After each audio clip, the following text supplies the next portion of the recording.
Hello दोस्तों, आज हम पढ़ेंगे अपनी अधूरी शादी का अंतिम भाग। थोड़ी देर बाद सब अलग अलग कमरों में एडजस्ट हो गए। माही और युग अभी भी घर के सभी कोनों में जाकर अपने बचपन की यादें ताजा कर रहे थे। फिर रात हो जाने पर सब सोने चले गए। कल सुबह सबको जल्दी उठना था क्योंकि कल से शादी की रस्मों का श्री गणेश होने वाला था।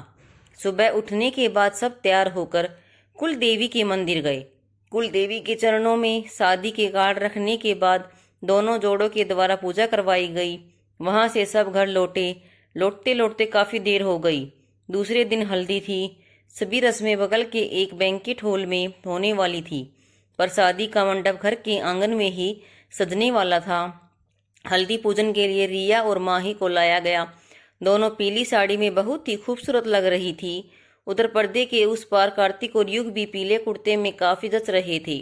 वसुधा जी ने सबसे पहले माही और रिया से हल्दी पूजा करवाकर उन्हें सगुन की हल्दी लगाई। फिर जब हल्दी की रस्म के लिए लड़के के भाई को खोजा गया तो युग ने आकर माही को सगुन की हल्दी लगाई।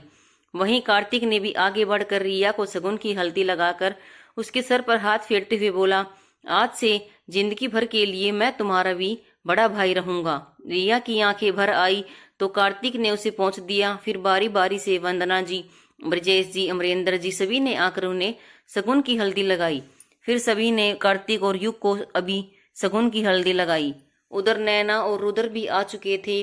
थोड़ी ही देर में नेहा, विक्की, करण और प्रिया भी वहां पहुंच गई। वे सब माही के गले लग गए। फिर तो वहां हल्दी की होली की हुड़दंग मच गई। क्या बच्चे क्या बड़े सब हल्दी से पीले हो चुके थे। इसी बीच रुद्र ने भी सभी को नजरों से बचकर चुपके से नैना के गालों पर हल्दी लगा दी तो वो शर्माकर वहां से भाग गई। थक जाने पर वे सब अपने अपने कमरे की ओर चले गए। नहाकर फ्रेश होने के बाद सबको खाने के लिए वापस वहीं हॉल में जमा होना था और फिर आगे के प्रोग्राम को भी डिस्कस करना था, क्योंकि समय कम होने के कारण दूसरे दिन ही मेहंदी और रात में संगीत का फंक्शन रखा गया था और उसके दूसरे दिन शादी थी। माही जैसे ही अपने कमरे में आई, वहां कार्तिक पहले से ही मौजूद था। वह चौंक पर बोली, आप शायद गलत कमरे में आ गए हैं, यह हमारा कमरा है। कार्तिक, मुझे मालूम है, मैं तो यहाँ बस हल्दी की रस्म पूरा करने के लिए आया था। माही अचकचाकर बोली, पर वह तो नीचे हो गया, अब कौन सा हल्दी बाकी है। कार्तिक, कहाँ पूरा हुआ है, अभी तक न ही मैंने तुम्हें हल्दी लगाई ना ही तुमने मुझे हल्दी लगाई है, और जब तक हम दोनों एक दूसरे को हल्दी नहीं लगाते हमारी हल्दी कैसे समाप्त होगी। माही यह सुनकर शर्मा गई। कार्तिक आगे बढ़कर धीरे से उसके दोनों गालों, फिर दोनों बाजुओं और जैसे ही उसकी कमर पर हल्दी लगाई, माही सिमट कर उसके सीने से जा लगी। फिर कार्तिक ने धीरे से उसके हाथों से अपने गालों पर हल्दी लगवाई। लो, अब पूरी हुई हमारी हल्दी। दूसरे दिन मेहंदी के लिए दोनों लड़कियां लाइट ग्रीन कलर के अनारकली सूट में थी। वहीं दोनों लड़के भी उसी से मैच करते हुए कपड़ों में दूसरी तरफ थे। कार्तिक जहां खुशी खुशी अपने हाथों पर सगुन की मेहंदी लगवा रहा था, वहीं युग अपने नखरे दिखाए जा रहा था। मोम, यह तो लड़कियां लगाती हैं, मैं क्यों लगाऊं, और बच्चों की तरह नखरे कर रहा था। इस पर पीहू हंस पड़ी। युग मामू, आप सच में हमारी तरह हो। पल हमने तो आज मेहंदी लगवाई है, और फिर अपने नन्हे नन्हे हाथ उसके सामने फैला दिए और बोली, अब आप भी अच्छे बच्चे की तरह मेहंदी लगवा लीजिए। इस पर रिया हंसते हुए बोली, ओए हीरो, सुन लिया ना, तुमसे तो ज्यादा समझदार हमारी प्रिंसेस है। अब चुपचाप से मेहंदी लगवा लो, वरना मुझसे बुरा कोई नहीं होगा। और हाँ, अगर हमारे हाथ में मेहंदी का रंग गहरा नहीं आया तो हम तुम्हारी खैर नहीं। रिया के इस तरह धमकाते हुए बोलने पर वहां मौजूद सभी लोग हंस पड़े। तो युग वंदना जी की ओर देखते हुए बोला, अब मोम, रिया की मेहंदी की कलर से मेरा क्या लेना देना है।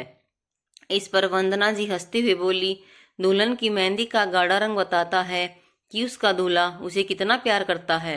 यह सुनकर युग बोला, हे भगवान जी, ये कैसा लॉजिक है।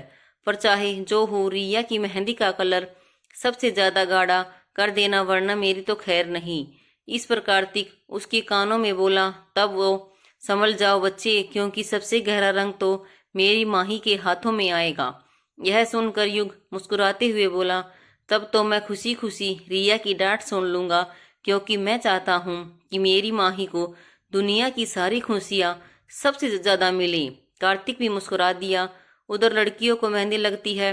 ब्रजेश जी अपने हाथ में खाने की थाली लिए हुए वहां आए और बड़े ही प्यार से माही और रिया को खाना खिलाने लगे, क्योंकि सभी लेडीज के हाथों में मेहंदी लग गई थी।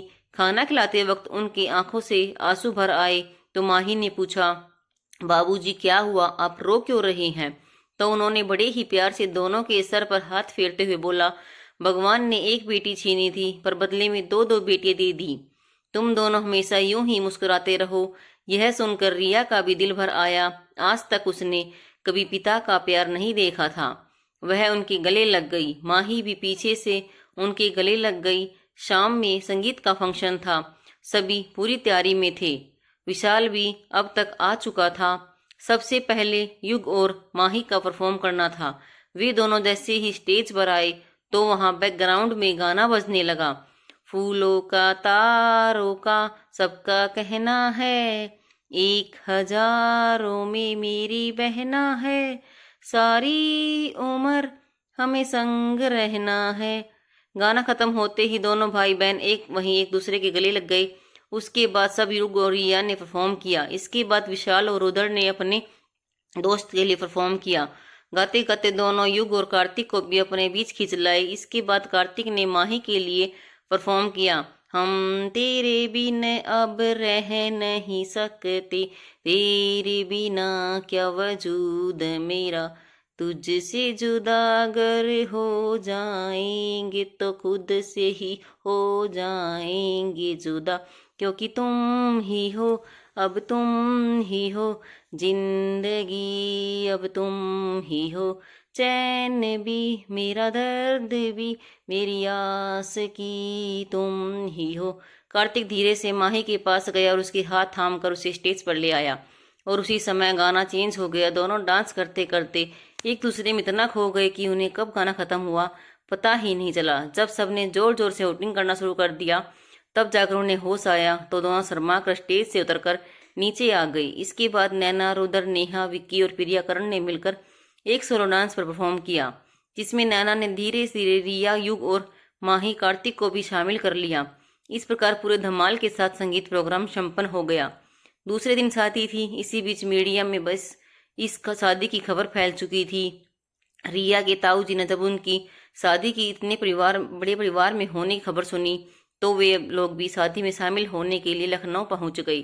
पूरे परिवार ने उन लोगों का स्वागत किया। ताई जी आगे बढ़कर सबको दिखा दिखाकर रिया को लाड लगा रही थी, पर रिया इससे इरिटेट हो रही थी। शाम में दोनों दुल्हनें सच समझ कर जब जयमाला के लिए स्टेज पर आई तो सबकी नजरें उसी पर ठहर गई। दोनों दुल्हनें गोल्डन कलर के लहंगे पर सुर्ख रेड कलर की चुन्नी डाले काफी खूबसूरत लग रही थी। वहीं दोनों दूल्हे भी गोल्डन कलर की शेरवानी में काफी हैंडसम लग रहे थे। जयमाला के बाद उन्हें मंडप पर लाया गया। सुधा जी और ब्रजेश जी ने माही का कन्यादान किया। वहीं जब रिया के कन्यादान के लिए उसके ताई जी आगे आए तो उसने वहीं रोक दिया। माही ने जब सबसे उससे पूछा तो बोली, नहीं माही, आज ये लोग मेरी शादी में नहीं बल्कि सिंह परिवार की छोटी बहू की शादी में आए हैं। भाई ने तो एंगेजमेंट के लिए भी इन्हें फोन किया था ना। तुम्हें तो याद होगा कि इन लोगों ने क्या जवाब दिया था कि इनके परिवार में रिया नाम की कोई लड़की नहीं है। तो फिर आज मैं कैसे इन्हें अपने कन्यादान का हक दे सकती हूँ? बल्कि यह हक तो मैंने कब का ना तुमको दे दिया है, क्योंकि हर रिश्ते की महत्व और प्यार तो मैंने बस तुमसे ही पाया है। तुम्हारे ही कारण तो मुझे माता पिता, भाई बहन सबका प्यार मिला। सभी एक दूसरे की ओर देखने लगे। फिर सबने सहमति में सिर हिलाया। थोड़ी देर बाद कार्तिक माही का हाथ पकड़कर 7 फेरों के लिए खड़ा हुआ। उसने माही के हाथ थामे ही 7 फेरे का वचन लिया। उसके बाद जब उसने माही की मांग में सिंदूर भरा तो उसकी आंखें छलक आई, जिसे वसुधा जी ने अपने आंचल से पोंछ दिया। पंडित जी ने जब शादी संपन्न होने की बात कही तो वे दोनों आगे बढ़कर रिया का कन्यादान करने के लिए बैठ गए और उन दोनों के भी 7 फेरे और सिंदूर दान की विधि संपन्न हुई। उसके बाद दोनों जोड़ों को ध्रुव तारा दिखाया गया। फिर चारों ने सभी बड़ों के पैर छुए और सबका आशीर्वाद लिया। थोड़ी ही देर में सुबह की लाली फैल गई थी। दोनों जोड़ों को थोड़ी देर के लिए आराम करने दिया गया। फिर उन्हें लेकर सभी कुल देवी के मंदिर गए, जहां उनसे पूजा करवाई गई। उसके बाद सभी मुंबई के लिए निकल गए। वसुधा जी और ब्रजेश जी भी दिल्ली निकल गए। मुंबई घर पहुंचकर वंदना जी ने दोनों जोड़ों को दरवाजे पर ही रोक दिया और 2 कलशों में चावल भरकर उनके सामने रखा और उसे गिराकर फिर अलता भरे थाल में पैर डालकर दोनों बहुओं को अंदर आने के लिए बोला।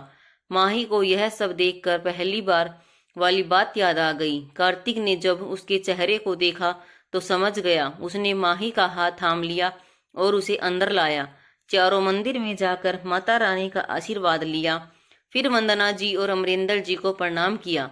इसके बाद कार्तिक ने अपना वादा पूरा करते हुए माही को अपनी गोद में उठाकर उसे अपने कमरे में ले गया।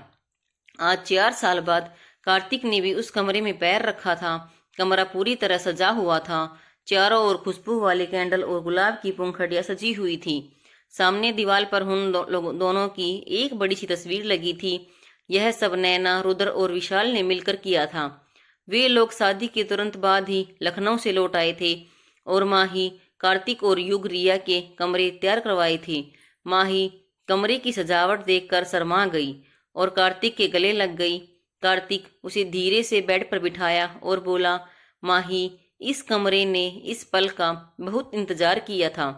और फिर उसके माथे को धीरे से चूम लिया। तुम्हें पता है, तुमने इसकी गिनती हमेशा गलत ही की है। माही, वह कैसे? कार्तिक, तुमने हमेशा एक कम ही गिना था। माही, मतलब? कार्तिक, क्योंकि पहला किस तो मैंने उसी रोज लिया था जब तुम पहली बार दुल्हन बनकर इस घर में आई थी। माही को काफी आश्चर्य हुआ। हम नहीं मान सकते। उस वक्त तो आपने हमारी ओर देखा भी नहीं था और अब गुस्से में बाहर चले गए थे। फिर यह सब कैसे हो सकता है? तब कार्तिक ठंडी सांस लेते हुए उसकी गोद में अपना सर रखते हुए लेट गया और बोला, उस रोज तुम लोगों के सो जाने के बाद जब मैं घर आया तो तुम्हें बस एक नजर देखने के लिए काफी ढूंढा। फिर युग के कमरे से जब तुम्हारे सिसकने की आवाज आई तो मेरे पैर दरवाजे पर ही जम गए।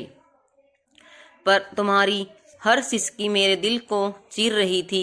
बहुत प्यार करता था तुम्हें, तो तुम्हारे सिसकने से कैसे मुझे चैन मिलता। मन में गलतफहमी का पर्दा था, इसलिए तुम्हें युग की अमानत समझा था। थोड़ी देर बाद जब तुम्हारी आवाज आनी बंद हो गई तो अंदर झाँक कर देखा तुम वहां नीचे ही सो गई थी। तुम्हें धीरे से उठाकर बेड पर लिटाया। तुम्हारे आंसुओं से भीगे चेहरे को देखकर बहुत ही ज्यादा तकलीफ हुई। फिर धीरे से तुम्हारे माथे पर किस किया। उस वक्त मुझे तो बस यही पता था कि यह मेरे प्यार पर मेरा पहला और आखिरी हक है। मुझे क्या पता था कि जिसे मैं दूसरे की अमानत समझ रहा था वह तो बस मेरी ही है। दूसरे दिन जब मैं लंदन लौट रहा था तो तुमने मुझे अपना मंगलसूत्र निकाल कर दे दिया।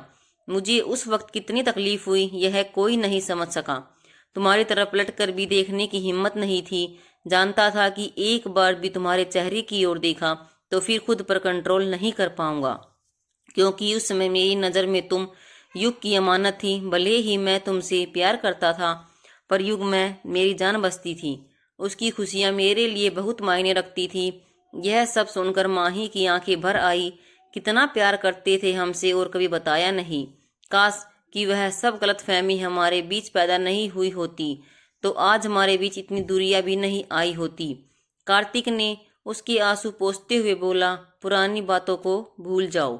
आज से हम दोनों की जिंदगी का नया सफर होने वाला है जिसमें हम दोनों हमेशा एक दूसरे के साथ रहेंगे, कभी भी एक दूसरे से अलग नहीं होंगे।